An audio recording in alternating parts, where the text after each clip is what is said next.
Investigations are continuing after a riot broke out at an Eritrean cultural festival in Stockholm and more than 100 arrested amid clashes between pro and anti-Eritrean regime factions on Thursday.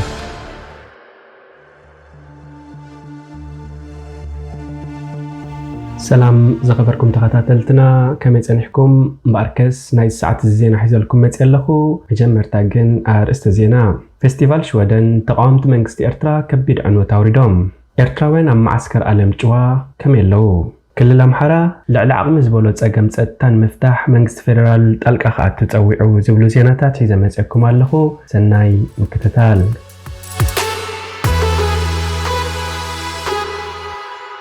فيستيفال شوادن تقامت منغستي ارترا كبيد عنوة توريدوم منسيات تقامت منغستي ارترا نتأب شوادن بدقفت منغستي استدالو فيستيفال ارترا بمقوام نابتو بوتا بمخاد تحسوم نابتو قند بوتا بمقتاو تتخيلون زنبر الداسات تعنيو من اقاتلو من سبسبات مع كانت زينا خمز حبرو استات شح زغونو كابستفلا لاي كتماتات ايروب استاخاخبو تقامتي نابتي كابلو محاموس كساب سنبت شدشن حاسا فيستيفال كأنقد ابسمينا خفال ستوكهولم زركب يارفا استبهالو بوتا استدالو قصرت تحسوم بمقتاو تنداتا قاتلو من نبرة عنيومن تسليم تكين بسماي كعرق زريو أسألم فيديوتاتن كابتو بوتاي واتسلو شوعات تسابات ابتنع بخمز قصلون 4 خبقهم بخبت استهاسيو خونم كلو 3 دما مأكل اقرأت كم زوردهم TV4 ستبهلا مع كنزينا شودن حبيرو فأمايت تغطسر سابات أبقيدي كم زاتو بوليس حبيرو كبلون TV4 تسبسيبو الله منستر فتح شودن نتقونت بمنكاف هاقرو ناوشت أو قرشتات كالوت هاقرات كدفاء خمزيد اللي تزاريبو نابتو بوتا ريبورترز الأخا إكسبرس تبهلا مع كنزينا خمز حبرو أبتا أبسمين رئيس ختم ستوكهولم زركب بوتا أتروغاز بمبارو نوتكي كيغات انتساقيو نيرو توم تقاومتين حاجر بوليس بمسبار نابتو بإرتراوين دقفت منغستي استرالو بمقتاو أعمان دربيوم كبل اتتصابصاب تقيسو عبالات بوليس نتخونتات نمهدا أبتو بوتا خمزلو أقل قلوت زينا AFP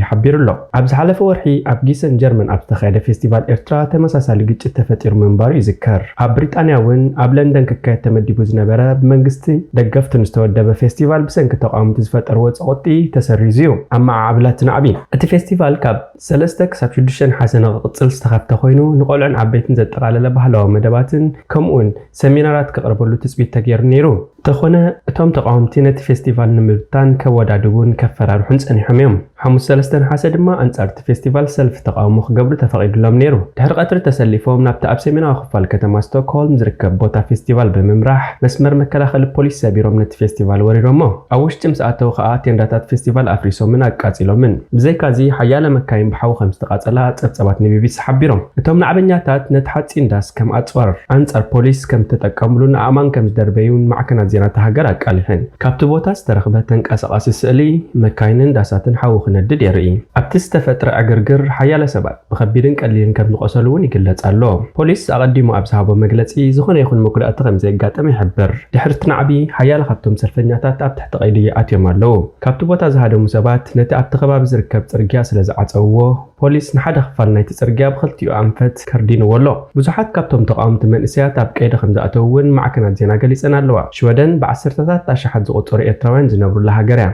انتخونا تبهلاو فيستيفالات منغستي إرترا خمنج كنزب كوينو يقلقلي وبمباليوم زقاومو فيستيفال إرترا أبوان كالسي أب إيطالياوت كتما بولنيا زفلما خوينو دحرنا تنتون أوش تعدن وزان كتنبل مصنحوي فلات سب مزي إرترا ات فيستيفال نبهلاون محبراون وهدات زبي إرترا زدنفع مخانو كوانتا موغوتو تقاوم تجن نايتبه قدف زمرح منغستي بوليتيكاو علامة زتكبريو كبل ينقفو إمباسي إرترا أب بريطانيا أبز حلفسو من أبزو تصوم مجلس دما مستزفتر زلو غونس بستحاس نقل هاجرات أوروبا نقفو نيرو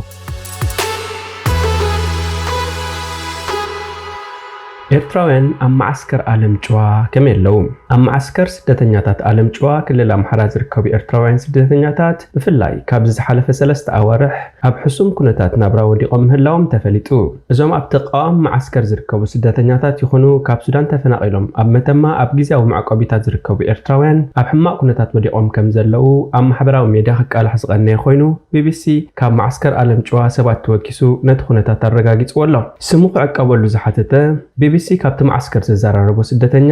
ብፍላይ ካብ ዝሓለፈ 3 ወርሒ ኣትሒዙ ኣብ ሕሱም ኩነታት ናብራ ከም ዘለው ድሕሪ ምግላጽ ሽዑ 10 ኪሎ ስርናይ ፍርቂ ሊትሮ ዘይቲ 1 ኪሎ ክክዕ ምስተዓደልና ብድሕሪኡ ዝረኸብናዮ የለን ኢሉ ኣታሒዙ ካብቲ ብመገዲ ዝተፈላለዩ ትካላት ማሕበራት ግብረሰናይ ግብረ ሕያዋይ ሳምራዊ ትሪኒቲ ሚሽን ይኹን ካልኦት ዝውሃብ ዝተፈላለዩ ሓገዛት በብደረጃ ጸገሞም ፈላሊና ከነመቃርሕ ጸኒሕና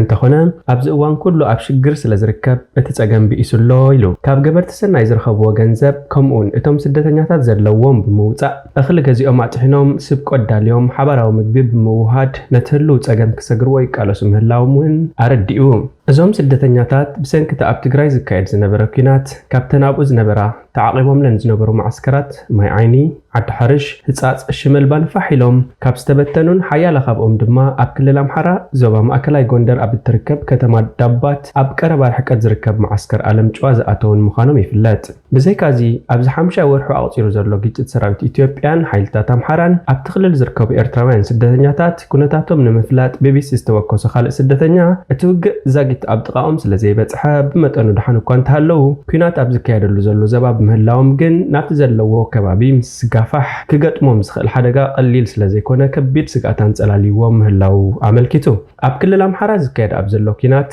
ብቐንዱ ኣብ ዞባ ሰሜን ወሎን ደቡብ ጎንደርን ኮይኑ እቲ ኩናት ናብ ማእከላይ ጎንደር ገጹን ተኸይዱ እቶም ኤርትራውያን ስደተኛታት ብጸገም ጸጥታን ሕጽረት ምግብን ስእነት ሕክምናን ልክዕ ከም ኣብ ኩናት ትግራይ መሪር ኩነታት ዳግም ከይገጥሞም ስክፍትኦም ብሓባር ይገልጹ እቲ ማዕስከር ኣብ ኣዝዩ ሕማቕ ቦታ ዝተደኮነ ብምዃኑ ብፍላይ ኣብ እዋን ክረምቲ ንኽትነብሮ ብኩሉ ሸነኻቱ ዘይምችእ ምዃኑ ብተደጋጋሚ ክግለጽ ጸኒሑ እዩ እዋኑ ክራማት ብምዃኑ እቲ ማዕስከር ጭቃን ውሕጅን ስለ ዝበዝሖ ኣብ ከቢድ ስጋኣት ኩነታት ጥዕናን ሕማም ሸሮኽን ንርከብ ጽሬትካን ጥዕናኻን ምሕላው ኣጸጋሚ እዩ ክብል ስጋኣቱ ወሲኹ ገሊጹ ብሰንኪ ዘሎ ሕማቕ ኩነታት ብዙሓት ኣብዚ ምሳና ዝነበሩ ብጎንደር ብሕሞራ ገይሮም ንኤርትራ ዝተመልሱ ኣለው ዝብል እቲ ወሃበ ሓበሬታ ብዙሓት ከኣ ናብ ኣዲስ ኣበባ ብኡቢሎም ድማ ንኬንያን ኡጋንዳን ይኸድለው ክብል ገሊጹ ኣብ ዝሓለፈ ወርሕ ብዙሓት ካብቲ ማዕስከር ዝወጹ ይኹኑ ካብ ሱዳን ተፈናቂሎም ብመንገዲ መተማ ናብ ከተማታት ኢትዮጵያ ዝኸዱ ልዕሊ 200 ዝኾኑ ኤርትራውያን ብሓይልታት ጸጥታ ሃገር ተገፊፎም ብሓይሊ ናብ ኤርትራ ክኸዱ ከም ዝተገብረ ኣይርስዕን እዚ ጸገም ኣብ ቦትኡ እናሃለወ ግን ካብቲ ስደተኛታት ተባሂሉ ዝኣተወ እኽሊ ካብቲ ማዕስከር 9 እኽሊ ዝጸዓና ዓበይቲ መካይን ክወጻ ብዓይኑ ከም ዝረኣየ ይገልጽ ነቲ ኩነታት ኣመልኪቶም ንሓለፍቲ እቲ ማዕስከር ሓቲቶም እውን ናይ WFP ወይ ትካል መግቢ ዓለም ጉዳዩ ንብረቶም እዩ ብዓለም የምጽዎ ብዓለም ድማ ናብ ዝደለይዎ ይወስድዎ ንፈልጦ የለን ኢሎም ከም ዝመለስሎም ኣረዲኡ ኣብ ኢትዮጵያ ብሓፈሻ ኣብ ዝሓለፈ 4 ክሳብ 5 ኣዋርሕ ብፍላይ ንረድኤት ኢሉ ዝመጸ ዝተፈላለየ መግቢ ካብ ግቡእ መዓልላዊ ተጠምዚዙ ይስረቕ ይሽየጥን ይልወጥን ኣሎ ብዝብል ዓለም ለኻዊ ትካላት ረድኤት ስራሕን ደው ከም ዘበላ ኣይርስዕን ትካል ስደተኛታትን ተመለስትን ኢትዮጵያ ኣራ ዓቕሙ ውስን ምዃኑ ከም ዝተገልጸሎም እቲ ቢቢሲ ዘዘራረቦ ስደተኛ ገሊጹ ብዙሓት ቁርብ ሓገዝ ኣብ ደገ ካብ ዝነብሩ ቤተሰብ ዝረኽቡ ስደተኛታት ካብቲ ንምንባሩ ዘይምችእ ማዕስከር ዓለም ጨዋ ወፂኦም ኣብታ ዳባት እትበሃል ከተማ ገዛ ተኻርዮም ከም ዝነብሩ ቅድሚ ሕጂ ተገሊጹ ነይሩ እዩ ኣብ ከተማ ልማኖ ይርአ ኣሎ ንዝብል ሕቶ ከብርህን ከሎ ድማ ሓሓሊፉ ኣብቲ ኣብኡ ዘላ መስጊድ ከይዶም ዝልምኑ ኣለው እንተኾነ እቶም ኣብ ዳባት ዝነብሩ ዘለው ኤርትራውያን በብተርታ እናወፁ ገዛ ገዛ እናኸዱ እንጀራ ብምልማን ኣዋፂኦምን ኣኪቦምን ናብቲ ማዕስከር ይሰዱ ከም ዘለው ኣነፂሩ ብዙሓት ግን ኣብ ዕዳጋ ቀዳም እቲ ከተማ ከይዶም ክዳውንቶም እናሸጡ ይቃለሱ ኣለው እቲ ዝኸፍአ ግን ኩነታት ጥዕንኦም ምዃኑ ብምምልካት ኣብዚ እንተሓሚምካ ብኣጋ ብቑዕ ሕክምና ኣይርከብን ድሕሪ ምባል ብዙሓት ምስ ከበዶም ካብዚኣ ንማዶ ዝበሃል ዓብኽ ሕክምና ዘለዎ ቦታ ይስደዱ ካብኡ ንደባረቕ ካብኡ ንጎንደር ነዊሕ እዩ ካብኡ ድማ ምስተወጻዕ እዩ ዝርከብ ድሕሪ ምባል ሬሳኻ ምርሓቕ እዩ ትርጉም የብሉን ሬሳኦም ንኽቕበር እዩ ናብዚ ዝምለስ ኢሉ ሓያለ ከም ዝመትዎም ድማ የረድእ ዝያዳ ለይቲ ዘጋጥም ሕማማትን ሕርስን ድማ ውሕስነት ጸጥታ ስለ ዘየለ ደው ኢልካሉ ዝመጸካ ኣምቡላንስ የለን ኣብ ሕርሲ ብወለንታ ዝሕግዙ ሰባት ስለ ዘለው ግን ሙሉእ ውሕስነት እኳ እንተዘይብሉ ይቃለሱ ኣለው ብምባል ኣቓልቦ ክወሃቦም ይሓትት እቶም ኣዝዩ ብዙሕ ሽግር ኣሕሊፎም ካብ ማዕስከራት ትግራይ ሃዲሞም ኣብ ዓለም ጨዋ ዝበጽሑ ስደተኛታት ኣብኡ ድማ ዝኸፍአ ነገራት የጋጥሞም ከም ዘሎ ኣብ ዝሓለፈ ዓመት ክግለጹ ጸኒሖም እዮም ድሕሪ እቲ ኩናት ካብ ማዕስከራት ትግራይ ሃዲሞም ናብ ዓለም ጨዋ ንምብጻሕ እቲ ንደላሎን ኣስገርትን ዝሕተት ክፍሊት ዘይተኣደነ መንባሩን ብዙሓት ክዳኖም ሸይጦም ዝመጹን ኣብ መንገዲ ዛሕዛሕ ዝበለ ሬሳ ምርሻን ዝምታ ዓመፅ ሰጊሮም ከም ዝኣተው ንቢቢሲ ገሊጾም መንባሮም ኣይርስዓን ወሃበ ሓበሬታ ከም ዝበሎ ቅድሚ 6 ኣዋር ሓቢሉ ዝተገብረ ቆፀራ ልዕሊ 17,000 ስደተኛታት ነይሮም بدحريو ዝተገብረ ቆፅራ ዝምልከት ጭቡጥ ሓበሬታ እኳ እንተዘይተረኽበ ብሓፈሻ እቶም ኣብ ከባቢ ዳባት ክልል ኣምሓራ ኣብ ዝተደኮነ ማዓስከር ዝነብሩ ዘለዉ ኤርትራውያን ስደተኛታት ልዕሊ 10,000 ከም ዝኾኑ ዝተፈላለየ ፀብፃባት የመልክቱ።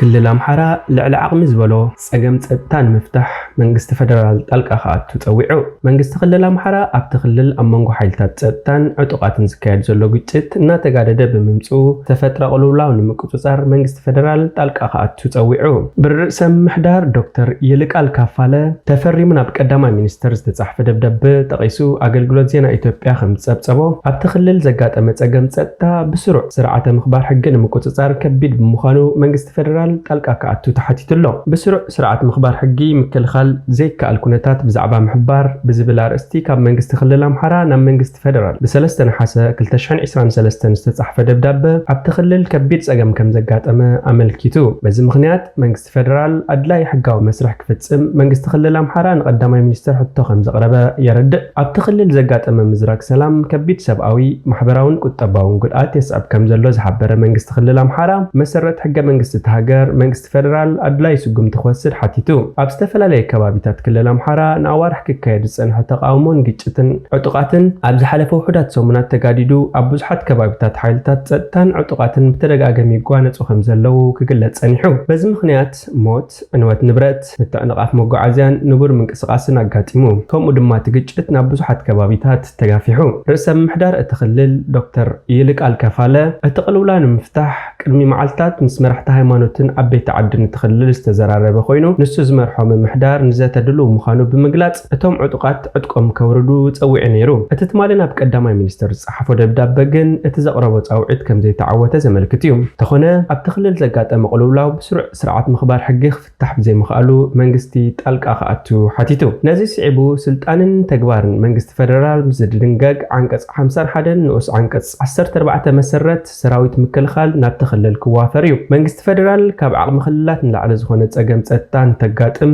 መሰረት ሕቶ ክልላዊ ምምሕዳር ሰራዊት ምክልኻል ይወፍር ይብል። ኣብቲ ሃገር ከም ዝተረኣየ ኣብቲ ክልል ህፁፅ እዋን ክእወጅን ነቲ ፀገም ንምፍታሕ መንግስታት ክልልን ፌደራልን ኣድላይ ዝብልዎ ክፍፅሙን ይኽእሉ። ሚኒስትሪ ጉዳያት ወፃእን ምክትል ቀዳማይ ሚኒስተርን ደመቀ መኮነን ብረቡዕ ኣብ ማሕበራዊ ሚድያ ገጹ ኣብ ዘሕለፈ መልእኽቲ እቲ ቅልውላው ኣብ ዘሻቕል ደረጃ ምብፅሑ ብምሕባር እቶም ፀገማት ንምፍታሕ ሰላማዊ ዘተ ዝሓሸ ከም ዝኾነ ገሊጹ። እቲ ኣብዚ እዋን ኣብ ዘተሓሳስብ ብርኪ በፂሑ ዘሎ ቅልውላው ቅድሚ ኣዋርሕ መንግስቲ ፌደራል ፍሉይ ሓይሊ ክልላት መሊሱ ንምውዳብ ዘሕለፈ ውሳኔ ስዕብዩ ተጀሚሩ። በዚ ምክንያት ዳግመ ምውዳብ ፍሉይ ሓይሊ ምስ ዝተቃወሙ ነበርትን ኣባላት ፍሉይ ሓይልን ኣብ ዝተፈላለየ ከባቢታት እትኽልል ተቃውሞን ጎንፅን ከጋጥም እንከሎ ኣብ ገለ ከባቢታት ክልል ኣምሓራ ዕጡቃት ምስ ሰራዊት ፌደራል ከም ዝተጋጨው ተገሊጹ። ነዚ ስዒቡ ሓይልታት ፀጥታ ክልልን ፌደራልን ምኽባር ሕጊ ኢሎም ብዝጀመርዎ ምንቅስቃስ ኣብ ዝሓለፈ ኣዋርሕ ኣብ ዝተፈላለዩ ከባቢታት ክልል ኣምሓራ ምስ ዕጡቃት ብዝተኻየደ ግጭት ህይወት ሰባት ጠፊኡ።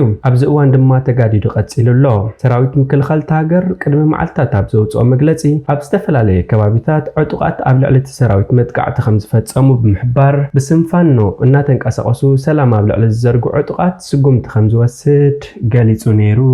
እምበኣርከስ ዝኸበርኩም ተዓዘብትና ናይዚ ሰዓት እዚ ዜናዊ መሰናድኦና ኣብዚ ፍጸም። ሓደሽቲ ዜናታት ንምክትታል ሰብስክራይብ፣ ሼር፣ ኮሜንት፣ ላይክ ምግባር ኣይትረስዑ። ሰላም